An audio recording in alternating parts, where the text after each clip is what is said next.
আসসালামু আলাইকুম বন্ধুরা, আসমিনা কুকিং চ্যানেল প্রতিদিনের মতো আজকে আর একটা আপনাদের সঙ্গে রেসিপি শেয়ার করবে। ভিডিওটা দেখে আপনারা নিশ্চয়ই একটু বুঝতে পারছেন যে কী হতে পারে রেসিপিটা।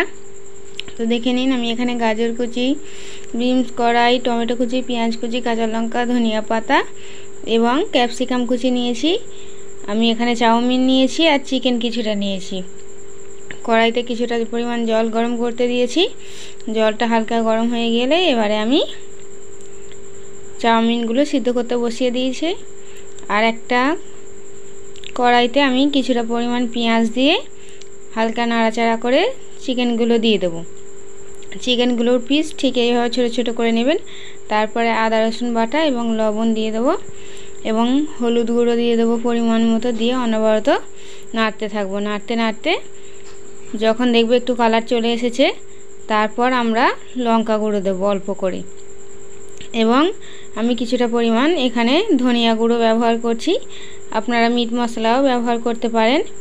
এবারে আমি ভালো করে নেড়েচেড়ে লাল লাল করে ভেজে নেব। তো দেখুন বন্ধুরা, ঠিক এইভাবে নাড়তে নাড়তে এরকম লাল লাল একটু ভাব এসে যাবে। এবারে আমি তুলে নেব কড়াই থেকে।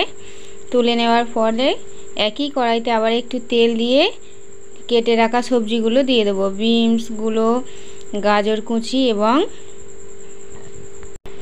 ক্যাপসিকাম কুচি দিয়ে ভালো করে নাড়তে নাড়তে আমি একটু লবণ দিয়ে দেবো, তাড়াতাড়ি যাতে সিদ্ধ হয়ে যায়। এদিকে আমার চাউমিনটাও সিদ্ধ হয়ে গিয়েছে, দেখতেই পাচ্ছেন। এবারে কেটে রাখা টমেটো, কাঁচা লঙ্কা, ধনিয়া পাতা কুচি দিয়ে ভালো করে নাড়তে থাকবো। সবজিগুলোতেও অল্প হলুদ দিয়ে দেবো। তো দেখুন বন্ধুরা, কত সুন্দরভাবে আমার সবজিগুলো সিদ্ধ হয়ে গিয়েছে। এবারে আমি দুটো ডিম ফাটিয়ে দিয়ে দেবো। ডিমটা এই ঝুড়ো ঝুড়ো মতো ভাজা হবে। তো দেখুন বন্ধুরা, ডিমটা ঠিক এইরকমভাবে ভেজে নেবেন। নিয়ে একটা হাতার সাহায্যে নেড়ে নেবেন। নিয়ে যে চিকেনটা ভেজে রাখা হয়েছিল সেই চিকেনটা দিয়ে ভালো করে মিশিয়ে নেব। খুব সহজেই বাড়িতে বানিয়ে নিন রেস্টুরেন্টের মতো চিকেন চাউমিন। আপনারা বাড়িতে রান্না করবেন, তাহলে এর স্বাদটা আরও সুন্দর হবে। তো দেখুন চাউমিনগুলো কতটা ঝরঝরে হয়েছে। আপনারা চাউমিন সিদ্ধ করার সময় একটু সাদা তেল দিয়ে দেবেন এবং সামান্য পরিমাণ লবণ দিয়ে দেবেন। তো দেখুন বন্ধুরা, আমার চিকেন চাউমিনটা কত সুন্দর দেখতে হয়েছে। উপর থেকে শসা কুচি এবং সস দিয়ে দেবেন। আপনারা আপনাদের মতো, কেউ সস পছন্দ করে না, তারা না দিয়েও খেতে পারেন। খুব দারুণ হয় এইগুলো খেতে।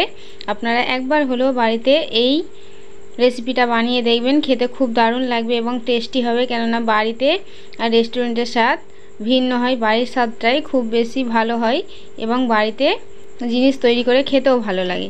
তো বন্ধুরা, আমার ভিডিওটি যদি ভালো লেগে থাকে লাইক, কমেন্ট, শেয়ার এবং অবশ্যই করে সাবস্ক্রাইব করে চ্যানেলটির পাশে